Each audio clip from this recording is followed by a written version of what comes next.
Welcome to the XY Advisor Podcast, a global community of financial advisors sharing and learning with one another to drive the positive evolution of financial advice. To get involved, go to xyadvisor.com or simply download the XY Advisor app.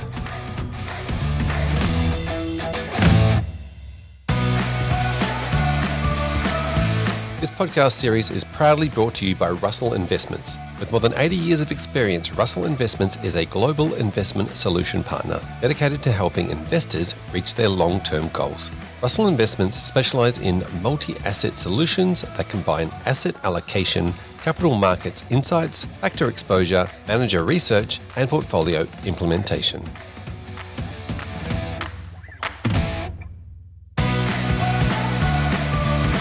Welcome back to the XY Advisor Podcast. I'm Fraser Jack, and today we are wrapping up our 5-part series on ESG, with a bit of an overlay of impact investing. Welcome back to the podcast, Philip Moffat. Hi, Fraser. Thank you for joining us today. We're talking about the concept of supply and demand, and in particular, where do we find all these companies? I sort of think of the ASX 200 as a fairly small pond to fish in when it comes to companies that are deep or deeper into the green. So let's talk about where do we find and how do we go with the supply and demand equation when it comes to finding ESG companies? Yeah, it's a great question because, as we've discussed in the previous episodes, the whole idea is really still in its infancy, and the way historically these kind of topics have been addressed is through exclusions. So you just say, I'm just not going to invest in armaments or alcohol or whatever it happens to be. Whereas now the idea of ESG addresses first the subtleties that are at work across the entire universe of assets, and secondly, the benefits that some of those subtleties can bring, non-financial outputs of businesses can bring to valuation sustainability, as well as the negatives. And because there's no agreed set of standards, what you tend to find is if somebody brings a ESG or sustainable product to an advisor, it very often will be constructed around a set of exclusions. So we'll just say, I'm not going to do all these things, therefore it qualifies as being ethical or ESG or whatever, brand label you want to put on it. And we're on a journey to go further than that. But until the metrics improve and are more universally accepted, it's going to be really hard to verify as you go. So I think it's a matter of, again, as we said in the previous episodes, the advisor not really understanding the preferences of the client, and then also having to spend some time with the provider of the asset service to really understand what they mean by ESG and impact. So if I'm thinking of this, if somebody comes to me with a conversation around just exclusions, does that sort of say that they're only working in a space where they haven't now moved into that exclusions plus influence or that balance between the two? Yeah. So the real power for the investors, particularly investors who are working in groups. So you've got somebody who's managing a large enough pool of capital they can have an influence. Is that instead of just saying I'm not going to invest in your business because it doesn't meet whatever criteria I've set, is I'm actually going to invest in your business, and I'm not going to sell out because I'm going to work with you to take you on a journey to improvement. And this is the big question. Let's think about, a great example is for the super funds post Rio and Dukan Gorge. Do you sell all your Rio shares? And if you sell all your Rio shares and you're a big holder, you don't have a voice at the table. Or do you retain them and use your voice at the table to be an activist? And so there's a big conversation and debate about that amongst big pools of capital, and I'm pretty confident that's going to emerge its way down into more fractured groups of capital and to the advisor network, where you'll be wanting to work with either investors who use their voice to try and improve the outcomes that matter to you, and those who just say, I'm not going to get involved in that. And increasingly, managers will be evaluated on their ability to create change as well as financial return. Yeah. And so when they do that, when those big groups do that, they can basically go to the table and say, if you don't do this, and this, then we're out. Basically. And of course, it's not just, if you think as an investor in the marketplace, now Philip Moffat or Fraser Jack as an individual investor, if I see all the big pools of capital going to an organisation saying, unless you improve these 5 things, we might withdraw our capital, I might sell that stock before they sell the stock. right? So, or if I think they're going to have an impact, I might buy more of the stock because I think they're going to. So it'll have an echo right through the marketplace as these bigger, more influential pools roll their sleeves up and actually go to work. Yeah, okay, interesting. Now talk to me about the size of the Australian market in this space, and you mentioned sort of in some earlier messaging that we were a little bit behind with some of the stuff, but I also feel like we're a little bit in front too when it comes to some of the social impact we've obviously had. The governance around our businesses has been probably a bit higher over years, so I feel like we were a little bit ahead in some spaces and as well as behind. Where do we sit for other global managers looking at Australian market? I think in previous episodes I've referred to Europe a few times. Europe is much further evolved, particularly Northern Europe, much further evolved in terms of thinking about ESG and sustainability issues and the way they invest. But Australia has a strong history in the space as well. I would say that some of the larger pools of capital that have been put together here, in particular, the kind of the industry super funds who've thought about their members' interests, and their members tend to be concentrated in different sorts of industries and so on. So they've managed to prioritise those members' interests in a more concentrated way. This is what matters to our members, and they can use that to help influence the investments they make themselves.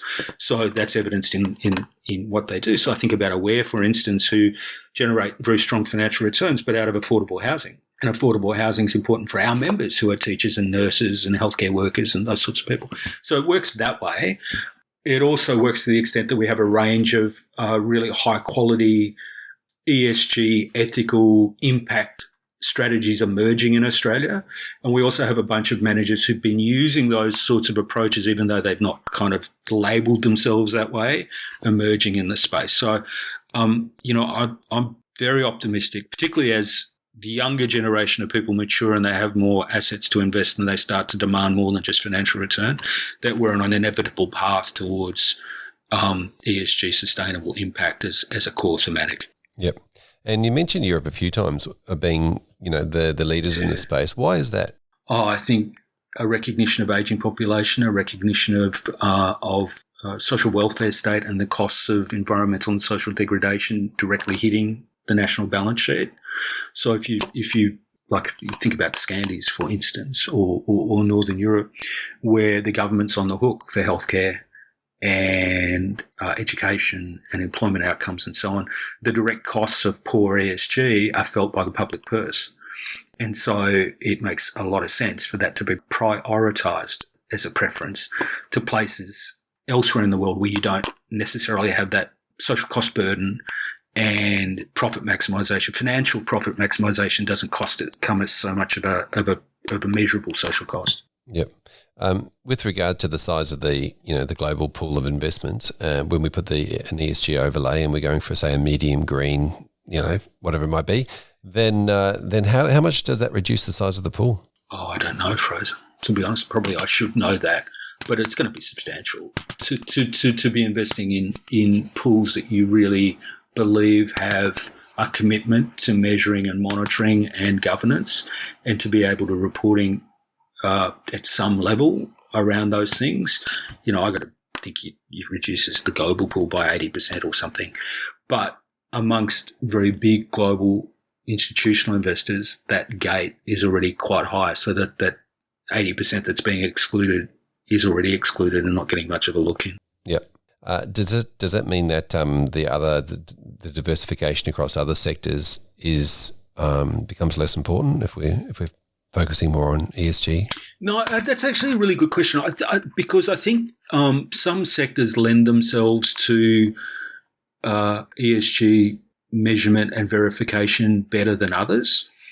And so it is possible that you get a bias towards those sectors in portfolios that are dedicated ESG. And so from a portfolio construction perspective, like a total portfolio approach, certainly want to be mindful that you don't end up with, let's say you employ 3 global ESG equity managers and you find that they're sort of all super mega overweight alternative energy and nothing else. And what you end up with is an alternative energy fund.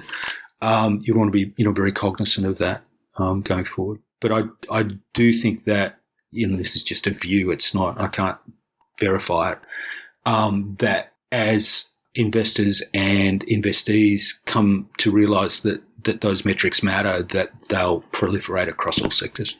It'll become ubiquitous. Yep. And what do you think advisors should be looking for when it comes to the investment philosophies of the fund managers? I'd still be looking for an investment manager who's talking first and foremost about financial return and diversification benefits within a portfolio. So, what are you looking for? You're looking for an asset that's going to give you really strong returns and that's going to reduce the risk to the extent that you can by diversifying in your portfolio. So they're the two major drivers. If somebody comes in and they're pitching ESG or impact first and return second, I would be skeptical, not because I don't believe in those things, but I just don't think that it's long-term sustainable to build a business around something that's not going to generate competitive financial returns. If the assets don't generate competitive financial returns, the strategies won't survive. So it's incumbent upon us as managers to communicate clearly that we think those two things go hand in hand. And if you're not communicating that clearly, I'd be skeptical of the offering. So it's a real balancing act, isn't it? The sustainability of the client's portfolio, as well as the sustainability of the underlying investments and the sustainability of the advice practice. It all sort of absolutely it's a balancing act. But at the end of the day, it sounds crude, but you got to make returns for your clients. Yep. Otherwise, the businesses won't flourish. Yep. Fantastic. Philip Moffat, thank you for joining us in this series. If somebody wants to, quickly, if they wanted to get hold of you, what's the best way to continue the conversation with you? You can find me on LinkedIn or Beacon Capital website, or just type, Philip Moffat into the Googleator and I'll pop up. I love this stuff and I'm passionate about it, and I'd love to engage with anyone who wants to have a conversation. So, don't hesitate. I'm on LinkedIn as well. Brilliant. Naturally. Brilliant. Thank you, Philip. Really appreciate your time and energy in putting into this series. Thank you so much. Okay. See you, Fraser. Thanks. Welcome back to this final episode, Elizabeth. Fraser, thank you for having me. Thank you for coming along the journey with us over the last 5 episodes. Really appreciate your input. Okay, my pleasure. In this episode, I really want to lean into the concept of supply and demand and thinking about where can advisors and fund managers, for that sake, find these ethical investments, and especially around the idea, the concept that the ASX 200 is quite a small pond to fish in, I guess you could say. Do you think that we need to look globally for these types of businesses, or can we find them within Australia? I think that there are some companies in Australia that are trying to do the right thing, if you're talking about individual companies and not funds. But I think that we're way behind the rest of the world that have already decided that ESG is the new normal and that there's no question about that. Possibly because the policies of different governments in other parts of the world are clearer than ours about how we're going to tackle all of these issues, but because they seem to be more forward-thinking in terms of investing to address the issues of climate change and climate degradation generally, which is what they're looking to do with renewable energy type assets, and to possibly even reverse some of the effects of climate change. Yeah, interesting. So you think obviously the governance side of this is around what's required by Australian law. So you think Australian companies fall behind in that way because the government hasn't been as progressive? I think that the government sets policy and then companies respond to the policy in different sorts of ways, and say that they're taking things into account. I think that ASIC is looking more and more towards making companies accountable for what they're doing. But I think that ASIC hasn't actually been as diligent as they could be in terms of pursuing super funds in particular about what they're doing, although they're starting to now. Yep. And governance is not just about what it is that companies are doing, but governance is also about how companies can address the wrongs that have happened as a result of previous policy and what they're going to do about it. Yep. And I think that the S part of ESG in relation to the societal impacts of what companies are doing is becoming more and more important.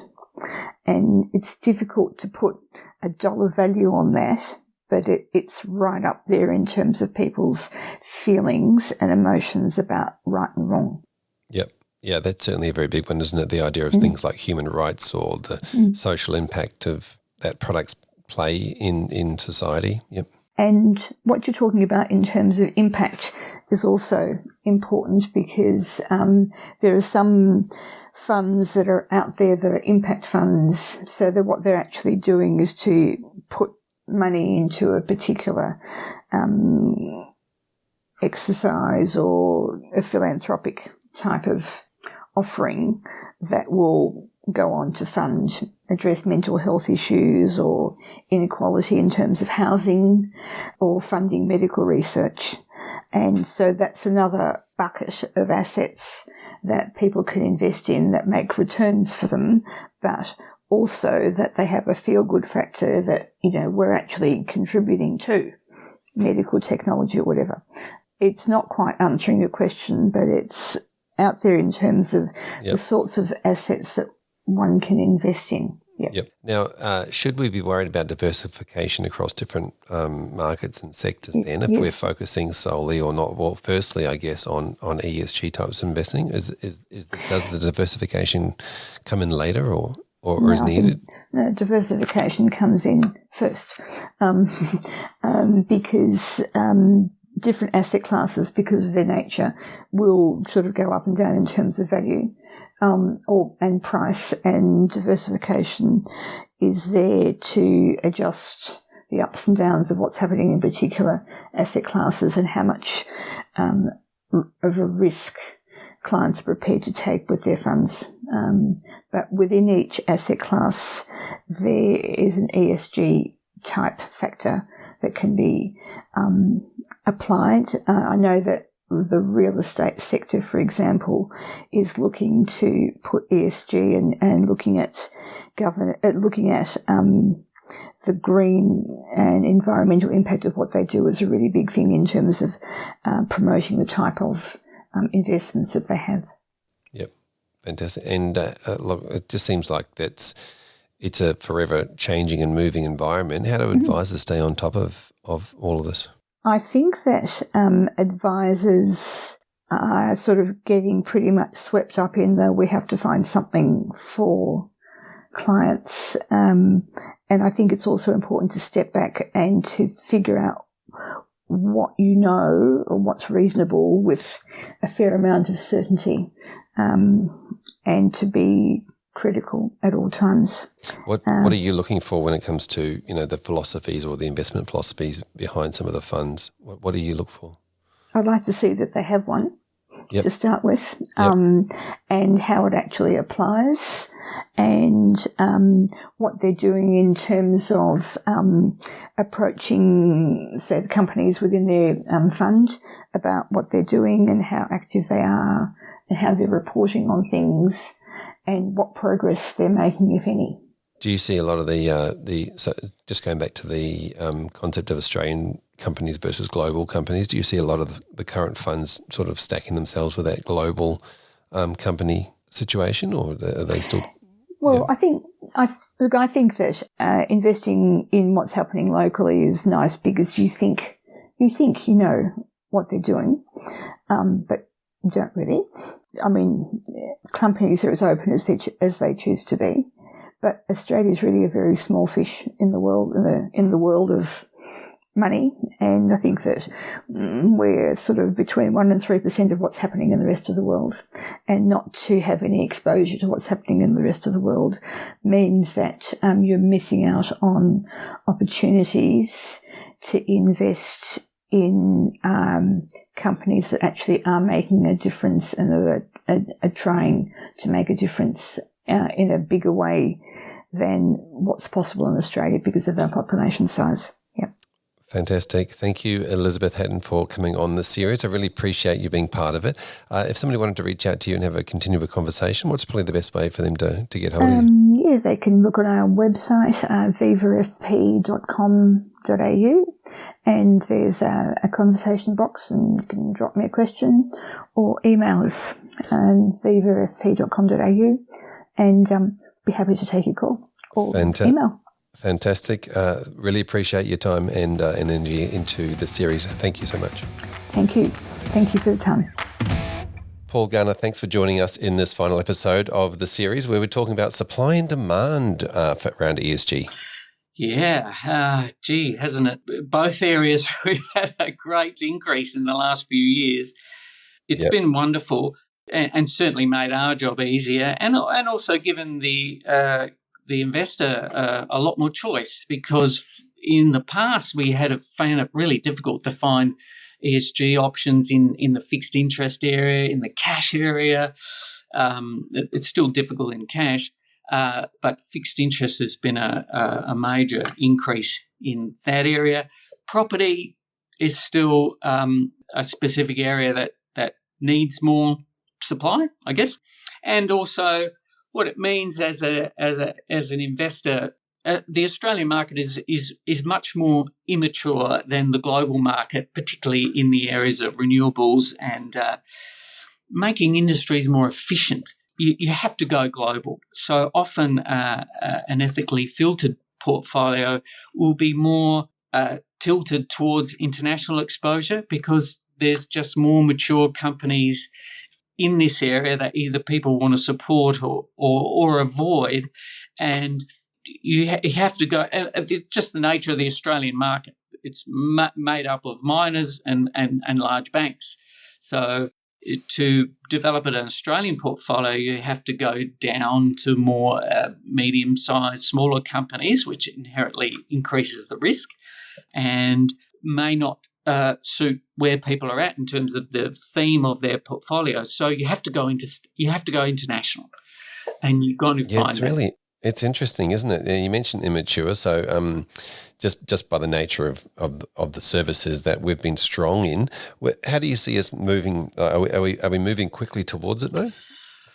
Well, quickly in terms of quickly is variable depending on how long it takes for a company to be investable in a broad sense, in a more regulated sense. So there's many startups and smaller companies that you can invest in, but we've also got to be so cognizant of the risk involved in that. And so what we're seeing a greater demand on and a greater supply of is impact investing, where people, I guess, with the more sophisticated investor or those with larger amounts of money, whose philanthropy is more of an issue, but they also want to see an investment return, is having investments in things that will make an impact in terms of obvious areas are social housing, where housing is made available for a greater percentage of the population, but it's also a viable investment return. Green bonds, the general area of impact investing in terms of making a real positive contribution but also seeing an investment return is probably the biggest growth area. Now, at the moment, that's more of a niche because there typically aren't a listed opportunity. It's more of an unlisted and hence riskier, less regulated area that's more open to the sophisticated investor or those with larger amounts of money that can then spread that across different areas. So that I see more growth in that area coming forward. Yeah, probably a little bit more difficult for advisors to get too involved in that, isn't it? Because I think there certainly needs to be an amount of individual investigation from the actual investor. Indeed, less research available about that, less track record. But I know some of my colleagues who are much more advanced than I are much heavily involved in that area as well. Fantastic. Now, you mentioned Australia being an immature market. Which markets do you see as more mature? Which are the areas and countries where you see they're well ahead of us? Well, the major economies: US, Germany, Northern Europe. Those major Italy, Germany, Scandinavian countries have such niche, niche in a global sense, but amazing stories of companies that help to make not only wind farms and those sorts of things, but are heavily involved in making existing industries more efficient in terms of equipment or in terms of waste renewal, using waste, making existing energy providers more efficient in terms of the control systems, the machinery. It's often too many to mention, but the individual stories can be very inspiring in what their engineering capabilities are. IT is an obvious area, but then you get into social issues. Facebook and they're not emitters, but there's big concerns about their societal influence and their privacy issues, all of those sorts of things, the way they influence society. Yep. Yeah, gotta love the algorithm. Tell me about how you go about researching and finding out more information around what the fund managers are doing. Obviously, you mentioned some of the stuff that you're doing with the co-op, but how do you personally go about researching that? Well, I work with an investment analyst who also has that passion. So we develop models based on our research. We also have individual conversations with fund managers who either appear in those models or who we're interested in. So they're the main areas, just going to the source and finding that out. If we need to build a customised portfolio, then I work very closely with our analyst whose full-time job is to vet companies and sectors and what they're doing. Yep. So for advisors getting or introducing into the space that are a bit sort of newer in their journey along, what do you suggest to them when it comes to thinking about what their investment philosophies might be and how they can sort of start to, as you mentioned, it's not a good idea just to dip your toe in the water, but how do they sort of get more, how do they get a start, Sure. I guess? Well, I joined the Responsible Investment Association of Australasia as a good start. And through that, I met individual advisors who also specialise in that area, and they introduced me to the Ethical Advisors Cooperative, which was, I guess, a more interactive, because the Responsible Investment Association deals with fund managers, advisors, and the whole industry, where the Ethical Advisors Cooperative is just financial advisors who specialise in this area. And the interaction through that and with my colleagues in that area has been of huge value and accelerated my learning much more so than I could ever do on my own. And so that was big. Yeah, that was a big influence. So I would encourage advisors keen on this area to get involved in those two organisations. Because it's amazing, isn't it? I don't try to impart my values onto the people I talk with. It's all about them, their values, and having that reflected in their portfolios. Yeah, amazing. It's interesting, isn't it? This theme keeps coming through, the idea of being active in a community of other people that are doing the same thing, and all of a sudden you learn from them, you learn from yourself, you learn from the literature, you learn from all the moving parts. So that's the RIAA with the association. Correct. And again the co-op. But it's like XY, Paul, thank I you guess. So much. It's a wonderful. Well, exactly. It's right. a wonderful sharing community, and it's wonderful because essentially we're all competitors, but then we all cooperate on these areas, which is great. It's nice to be part of that. There certainly is a nice amount of sharing across all the platforms. So, Paul, thank you so much for being part of this series. Really appreciate it. If somebody wanted to continue the conversation or get hold of you, what's probably the best way for them to reach out? My website, novowealth.com.au. Please share my email and number. Very happy to have a chat and point people in the right directions. Fantastic. I notice you're also on LinkedIn there, so they can find you there. The socials and should be there, hopefully. Fantastic. Paul, really appreciate your coming along and sharing your wisdom with us all. It's been fantastic. Thank you. Thank you very much for your interest. Welcome back, Alexandra Brown, to this, our final episode in this series. Thank you for joining us. Thanks so much, Fraser. Fantastic. Now, we're talking about supply and demand. Obviously, we've sort of mentioned this in a few of the earlier episodes, but let's start with the concept of, finding the right option. We've talked about prioritizing and finding the right options. And, when it comes to the funds, when it comes to the fact that, even in Australia here, we're a fairly small pond of fish in. Yeah, we are. But, I'm not actually sure of a use case that would just consider only the ASX 200 or, just as an investable universe. But there are definitely ASX funds that spring to mind that I would class as ethical. There's an Australian ETF that I find particularly strong. They use really tight screening, and the result is a world of great Australian funds that I would consider ethical. There's an ethical SMA. There's 2 big Australian funds out there. And even an impact fund, which has more of the smaller and mid caps as well, that I would consider to be quite deep green. Fantastic. Talk to us about the where we are in the world. I mean, Australia is sort of. I thought it was actually quite high with the governance section because we live in a country where there's a lot of rules and regulations. But tell us about where Australia fits in the global world of ESG. Yeah, sure. The global market, it's definitely not small. It's huge. There's the latest GSIA report, which is the Global Sustainable Investment Alliance.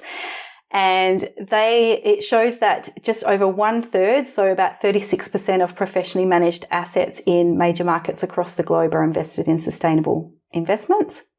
And the GSIA report, it actually aggregates the responsible investment trends across Australia and New Zealand, US, Canada, Japan and Europe, and it comes out every 2 years, and it's come out just this month. So the results are in, and global sustainable investment has now reached $35.3 trillion across those 5 major markets, which is an increase of 15% in the past 2 years. So a huge market. And also, according to this report, in the past 2 years, Australia's sustainable investments assets has grown by 25%. And I do have I do have reports of Australia too.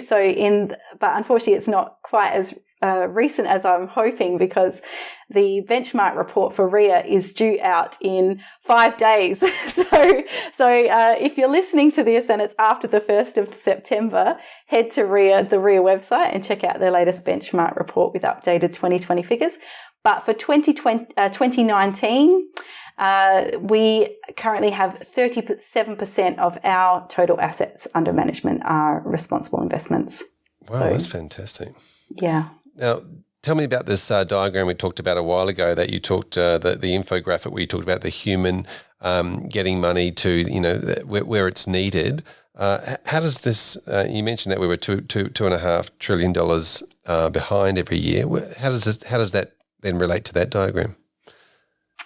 So obviously it's growing, but, there's a gap between, I guess, getting everyone involved. We all need to be involved. That's the thing. It can't just be a select few that are helping to finance the Sustainable Development Goals. We all need to be there.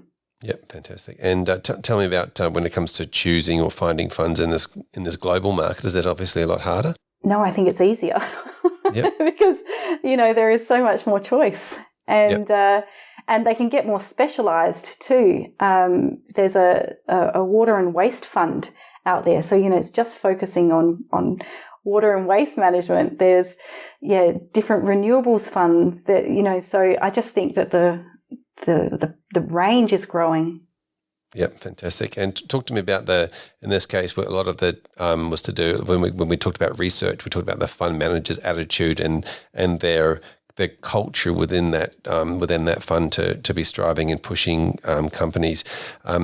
How can advisors keep on top of what fund managers' attitudes are at the moment and what they are moving forward? Yeah, great question, Fraser. I think that one of the first things I would do is to subscribe to fund newsletters, because they're quarterly, their monthly updates are so informative about where the market's going, the real responsible investment's going, and where their fund is going, obviously. attend their webinars, find out what's going on, ask them questions, email them directly. They love the opportunity to discuss their ethical options. Give it to them and find out more. One of my favorite hacks actually is I've signed up to an ethical fund of funds. It's here based in Australia. And so each month they give me a roundup of all of the funds that are in this ethical fund. So I get a roundup of all these ethical funds all in one newsletter. It's great. It saves me so much time.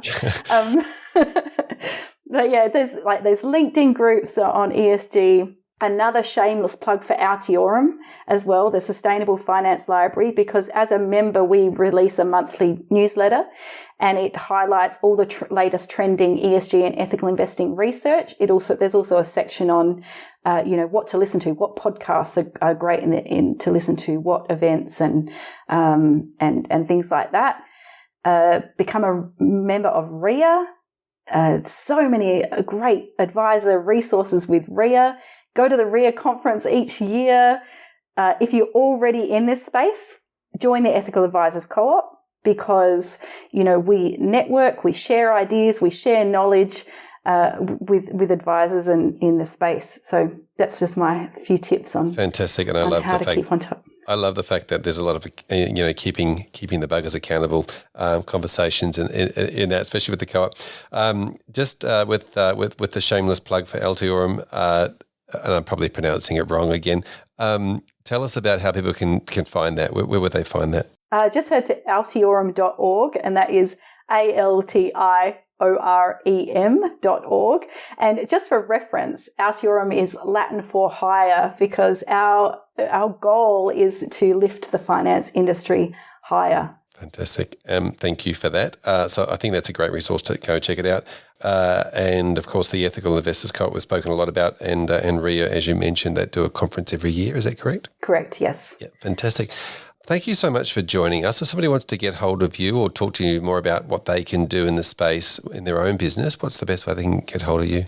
They can head to my website, which is investwithethics.com. Fantastic. And you're also on LinkedIn if they happen to be on LinkedIn. So I'm sure they'll be able to find you. Alexandra Brown, thank you so much for sharing your wisdom, your almost PhD-ness with us all, if that's a word. Probably not.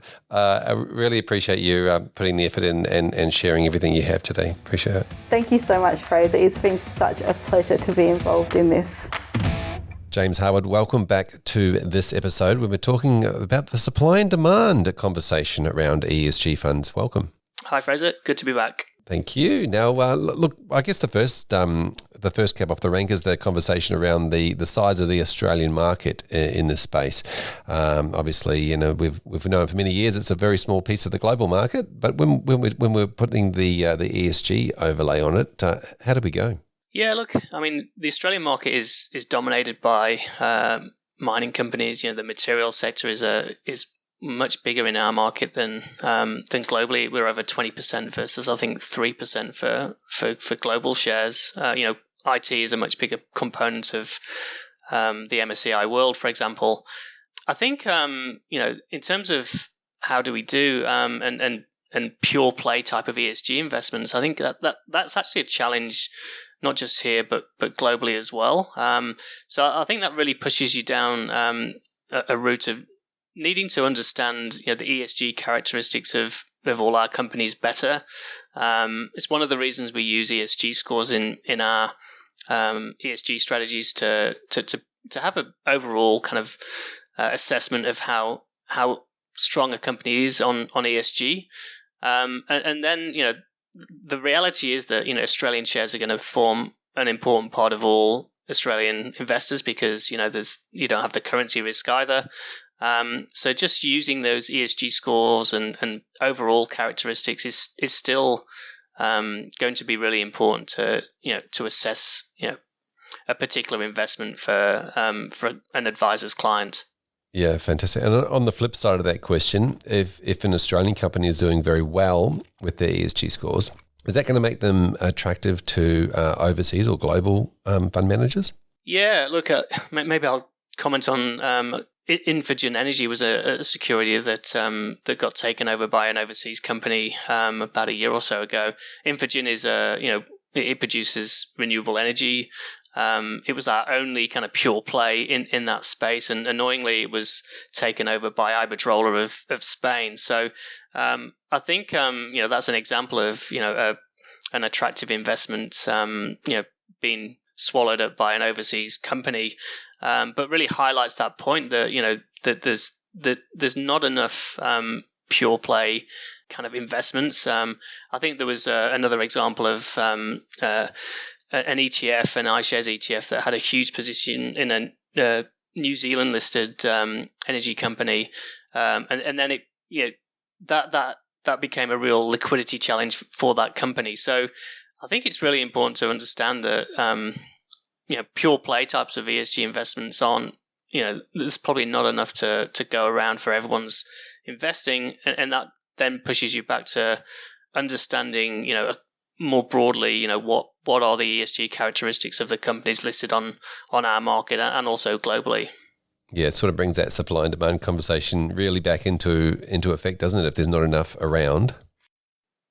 It does, yeah. And I think I mentioned a Danish utility company in the previous session. That was a good example of just a beneficiary of huge amounts of flows into green or ESG products. That's been a big theme, and it continues to be a big theme. But you want to make sure that you're not overpaying for securities as well. And again, it's trying to find that balance between ESG and investing in a sensible manner, and recognizing that as you say, supply and demand, that influences the prices of securities, and we don't want to end up with a really expensive portfolio that's at risk of like a major correction. So trying to invest sensibly, recognizing some of those supply demand kind of constraints. Yep, exactly right. Now, let's talk about the concept of if you're searching for ESG portfolios, how important is it to think about what sectors and multiple sectors? I mean, at the end of the day, are you just looking for the purest of that mid-green range, or do you have to really go, okay, well, we can't have that because we've already got too many tech stocks or whatever? Look, it's a great question, and I think I did a piece earlier on this, just around the biases in ESG strategies. About a year ago, many ESG funds were doing extremely well because the energy sector had underperformed, and most of those ESG strategies don't have investments in that area. When we design products, we're always looking at that risk aspect of, so we don't want, on the whole, we're trying to design products that give investors the outcomes that they expect. So most investors can't accommodate like huge periods of underperformance. So trying to get that balance right in terms of the kind of bets you can take on stocks and sectors, and trying to ensure there aren't huge biases in the design. It's a real kind of risk of some portfolios that are heavy in that kind of growth space. That's a natural place for ESG investments to end. And but yeah, in terms of like staple core holdings of investors' portfolios, that's really kind of what we specialize in, I guess. And when we're designing ESG products, we're looking for those portfolios to be fairly balanced, well diversified, but also giving investors the kind of ESG outcomes they expect as well. Yeah. When thinking about the active management of an ESG fund, are we looking at any additional MER type stuff because of the ESG, or is it sort of all pretty standard? Yeah, I think if you go to a stock picking manager, almost certainly the cost of an ESG product is going to be higher than a standard products. I think that there will be some disruption there. I think you're starting to see ETFs and more ESG based ETFs being brought to the Australian market at pretty low fees. So I think there's some disruption likely in the MER of ESG products, and you would expect that they would really kind of merge towards the standard active kind of rate. And I think probably this really highlights ESG is just becoming a standard and an expectation of investors. So, there shouldn't be this. It's no longer kind of a niche area. It's a standard expectation, and consequently, I think you will just see, the costs of those funds basically becoming the same through time. Yep, exactly. I think we've passed through that, it being a luxury item these days. Talk to me about investment philosophies, and obviously as an investment manager, you probably obviously have your own philosophies and biases around what you do and don't love. Talk to us about how advisors can sort of stay on top of the investment philosophies of investment managers. Yeah, I think it's often quite a challenging one for them to really. You have to get under the bonnet and really look into how managers select securities, and like you say, what are their philosophies. It's probably important to try and align client expectations or client requirements in terms of shade of green of products. On the whole, Russell is a multi-manager investor for a lot of our active products, so we combine different managers' portfolios to get a well-balanced and diversified portfolio. When we do that, we're also looking at how good those managers are at ESG. Probably the most important thing that we look for when we look at managers is we're looking for ESG to be integrated into the investment process. We don't want kind of ESG specialists separate from the investment division. I think that's on the whole how most firms are moving in that direction now. But you still see separate ESG teams that aren't really integrated as much as they could be with the investment division. I guess for advisors, that they're going to need to rely on some of the investments of some of the the rating houses like Lonsec and Zenith, etc., to make those assessments for them. But I'd encourage them to look under the bonnet as much as they can. And I think I mentioned on the previous session, the RIA website, the Responsible Investment Association of Australasia, having the certification from RIA is really a really important step in the right direction if ESG particularly is what their clients are looking for. Yeah, fantastic. James, I think that's a fairly common theme that's made its way out throughout the whole series, that there is a little bit of rolling your sleeves up and like you said, getting under the bonnet and asking the right questions of the providers, asking the right questions, of your clients, and really just, leaning in towards this, not just taking it on face value. James, thanks so much for coming on the podcast and talking, or the whole series, and talking about this. What's the best way that advisors can, if they want to roll their sleeves up and get under the bonnet, what's the best way they can find out about Russell? Look, I think first things would be to go to the Russell Investments website and look at the material that we have on be it ETFs. Similarly, going to any of their advisor contacts at Russell, they can certainly put you in touch with the subject matter experts for some more details on our products. And it would be great to hear from some of the listeners and speak directly to them, because that's really the exciting part of designing products. It's kind of meeting with the end investor. Fantastic. Thank you, James. Really appreciate your time. Thanks, Fraser. I've really enjoyed it.